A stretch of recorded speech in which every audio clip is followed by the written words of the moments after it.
government, as promised, has maintained the closest surveillance of the Soviet military buildup on the island of Cuba.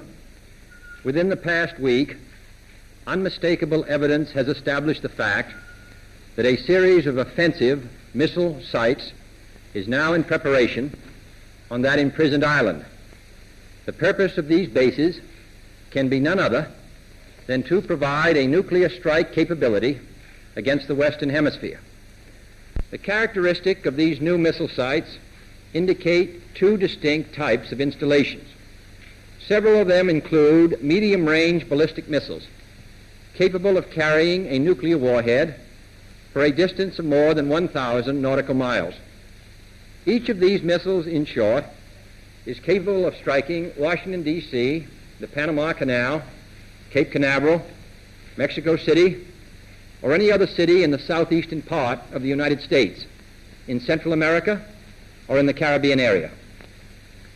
Additional sites not yet completed appear to be designed for intermediate-range ballistic missiles, capable of traveling more than twice as far, and thus capable of striking most of the major cities in the Western Hemisphere.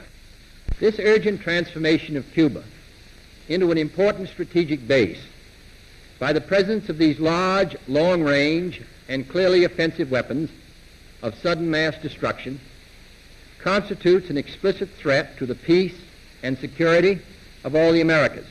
The Soviet government publicly stated on September 11th that, and I quote, "The armaments and military equipment sent to Cuba are designed exclusively for defensive purposes," unquote. That there is, and I quote the Soviet government, "there is no need for the Soviet government to shift its weapons for a retaliatory blow to any other country, for instance, Cuba," unquote. And that, and I quote the government, "the Soviet Union has so powerful rockets to carry these nuclear warheads that there is no need to search for sites for them beyond the boundaries of the Soviet Union," unquote. That statement was false. Only last Thursday, as evidence of this rapid offensive buildup was already in my hand, Soviet Foreign Minister Gromyko told me in my office that he was instructed to make it clear once again, as he said his government had already done, that Soviet assistance to Cuba, and I quote, "pursued solely the purpose of contributing to the defense capabilities of Cuba," unquote. That, and I quote him, "training by Soviet specialists of Cuban nationals in handling defensive armaments was by no means offensive. And that if it were otherwise," Mr. Gromyko went on, "the Soviet government would never become involved in rendering such assistance," unquote. That statement also was false. The 1930s taught us a clear lesson. Aggressive conduct, if allowed to go unchecked and unchallenged, ultimately leads to war. This nation is opposed to war. We are also true to our word. Our unswerving objective, therefore, must be to prevent the use of these missiles against this or any other country, and to secure their withdrawal or elimination from the Western Hemisphere. Acting, therefore, in the defense of our own security and of the entire Western Hemisphere, and under the authority entrusted to me by the Constitution, as endorsed by the resolution of the Congress, I have directed that the following initial steps be taken immediately. To halt this offensive buildup, a strict quarantine on all offensive military equipment under shipment to Cuba is being initiated.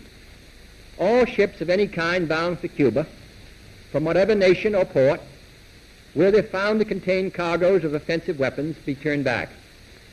This quarantine will be extended, if needed, to other types of cargo and carriers.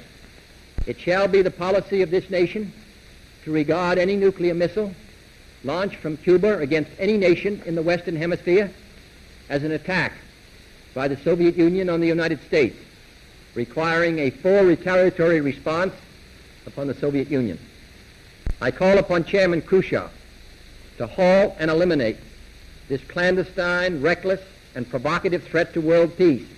Let no one doubt that this is a difficult and dangerous effort on which we have set out.